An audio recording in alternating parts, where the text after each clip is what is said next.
Meus irmãos e minhas irmãs, paz e bem. Nós começamos hoje na liturgia a ler a primeira carta de São Pedro. Essa carta, ela vai ser escrita depois da destruição do Templo de Jerusalém, no ano 70. O testemunho disso é que nessa carta Roma é chamada de Babilônia. E por que é chamada assim? Porque os babilônicos, eles tinham destruído uma vez o Templo de Jerusalém, e os romanos no ano 70 vão destruir pela segunda vez. Então eles vão ser chamados de Babilônia por causa disso. E então é um texto que naturalmente é escrito depois da morte de Pedro. São homilias atribuídas a Pedro que são compendiadas por um discípulo. E o tema principal dessa carta, então dessas homilias, vai ser o batismo.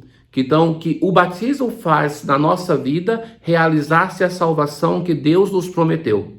Essa salvação que foi preparada pelo Antigo Testamento e foi realizada somente em nós que cremos no Cristo.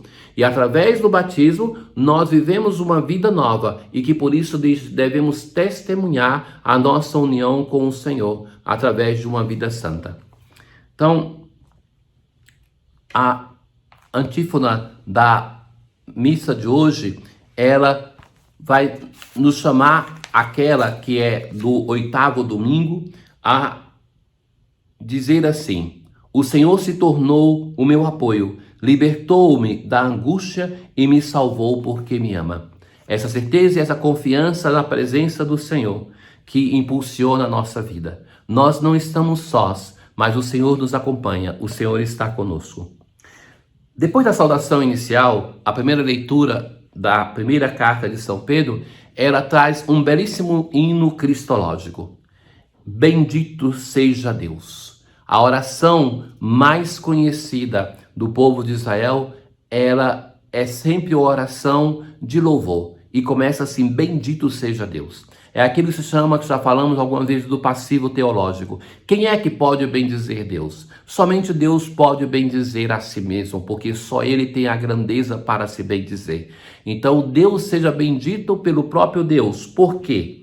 Porque Ele nos fez nascer de novo para uma esperança viva. Como Ele nos fez nascer? Através do sacramento do batismo. Nós nascemos de novo. Graças à fé e pelo poder de Deus, vós fostes guardados para a salvação. Essa salvação se realiza em nós através de uma via sacramental. Nós somos imergidos na água para que morra o homem velho de pecado e nasça um homem novo, cheio da graça de Deus. E isso para nós é motivo de grande alegria. Assim vai dizer o apóstolo: mesmo que nesse momento vocês estejam aflitos por causa das provações, enquanto caminhamos neste vale de lágrimas, entre incompreensões, imperfeições, dificuldades, mas concretamente para essa comunidade cristã que era perseguida. Quantas pessoas estão sofrendo no mundo hoje? Vivemos um momento triste de uma guerra que sabemos que começou, mas não sabemos como vai terminar. Quais são as repercussões dessa guerra? O Santo Padre, esses dias, muito comovido, insiste sempre que nós rezemos pela paz. Então tenhamos esse pedido no coração. Quarta-feira de cinzas é sempre um dia de jejum. Então, nesse dia de fazer jejum, abstinência, rezar, pedir ao Senhor o dom da paz, que Ele ajude-nos para que os governantes coloquem um fim nessa situação. E vai dizer assim para a sua comunidade e para nós: sem ter visto o Senhor, vós o amais, sem o ver ainda, nele acreditais. Nós amamos o Senhor, nele acreditamos, não porque vimos com nossos olhos, não porque sentimos com nossos sentidos, mas porque temos para com ele uma experiência de fé. E é esta fé que nos alimenta, é esta fé que faz com que nós o amemos, com que nós acreditemos. Pois obtereis aquilo em que acreditais, a vossa salvação. Esse percurso que nós fazemos nessa terra nos leva a um dia contemplar o nosso Deus face a face. A palavra salvação do latim vem também de saúde. Então, a saúde plena é a salvação, o estar com o nosso Deus. Assim nós podemos rezar com o Salmo 110. Eu agradeço a Deus de todo o coração. Agradeça a Deus por tudo aquilo que Ele tem feito na nossa vida, a saúde, a salvação. Ele dá o alimento aos que o temem e jamais esquecerá a sua aliança. O tema da aliança veio por 2 vezes nesse salmo, porque Deus é fiel, é o elemento fiel da aliança. Deus é sempre fiel e quando a humanidade o trai, Ele dá ainda mais. Seu nome é santo e é digno de respeito. No caminho que Jesus está fazendo hoje em direção a Jerusalém, tem este episódio que é muito conhecido, retratado em outros evangelhos, que vem essa pessoa correndo e se joga aos pés de Jesus. E o evangelho vai chamá-lo propriamente de jovem. Então ele vai dizer assim a Jesus: bom mestre, que devo fazer para ganhar a vida eterna? E Jesus, depois de falar, por que me chamas bom? Só Deus é bom? Ele vai dizer, conhece os mandamentos? Veja que interessante, Jesus não cita os mandamentos em relação a Deus, mas só em relação aos homens. E esse rapaz vai dizer, essa pessoa, mestre, tudo isso tenho observado desde a minha juventude. Vejam que rapaz interessante, que pessoa interessante. Está tudo pronto nele. Ele corre, se joga aos pés de Jesus, bom mestre, reconhece que é mestre, que é bom. Ele vai fazer uma pergunta justa. Como fazer para chegar na vida eterna? Jesus vai apresentar os mandamentos e ele já conhece, já vive, tem feito isso desde a juventude. E então Jesus o ama.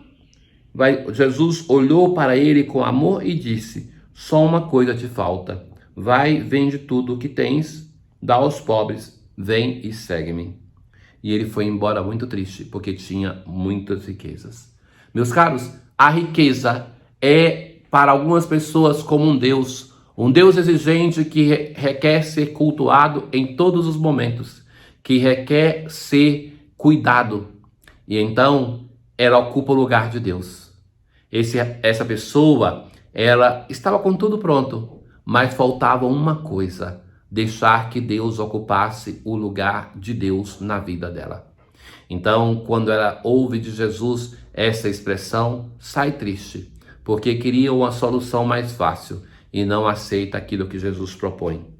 Então, Jesus vai dizer assim aos seus discípulos, como é difícil para um rico entrar no reino de Deus. Então, nós estamos aqui naqueles discursos fundamentais de Jesus para formar os seus discípulos. Jesus já falou uma vez sobre o matrimônio e agora nós temos um discurso que é determinante para compreender a nossa relação com os bens dessa terra. Jesus vai dizer isso e os discípulos então vão ficar admirados com essas palavras de Jesus. Para os discípulos, quando eles ficam admirados, é porque o tema é muito duro. Aquele do matrimônio foi assim, esse da riqueza também. E Jesus vai com carinho dizer, meus filhos, como é difícil. É mais fácil um camelo passar pelo buraco de uma agulha. Então, a comparação exagerada para realçar essa dificuldade. E veja que Jesus não tem um problema diretamente com a riqueza, senão ele nem teria chamado essa pessoa para ser discípulo. E Jesus teve discípulos que provinham de uma vida rica, pensemos em Mateus, Zaqueu, e no entanto, é muito claro para Jesus que a riqueza não pode ocupar o lugar de Deus e ela deve servir para que nós façamos comunhão. Então, vão perguntar, quem é que pode ser salvo? E Jesus vai dizer, para os homens isso é impossível, mas não para Deus. Para Deus tudo é possível. A graça de Deus pode entrar na vida de uma pessoa rica e transformá-la. Não é assim que aconteceu com Mateus, que deixa tudo. E isso é comum em todos os discípulos, independentemente se tem somente uma barca e rede ou se tem a banca de cobradores de impostos, deixam tudo para seguir Jesus. Caríssimos, o mundo de hoje nos instiga todos a termos mais, aos pobres e aos ricos, sem limites, mas isso não é cristão. Aquilo que nós temos deve servir não para deixar para a geração depois de nós um motivo de divisão, mas deve ser partilhado com os pobres. Para muitas pessoas, mesmo de igreja, os bens que têm, que acumulam, só existe um pensamento de deixar como geração, que é um direito adquirido pelos meus filhos. E na verdade não é. uma herança, não é um direito adquirido, mas os pobres deste mundo, eles sim têm um direito aos bens que nós temos, que de Deus recebemos para serem distribuídos. Tenham todos um bom dia. O Senhor esteja convosco, Ele está no meio de nós. Abençoe-vos o Deus Todo-Poderoso, o Pai, o Filho e o Espírito Santo. Paz.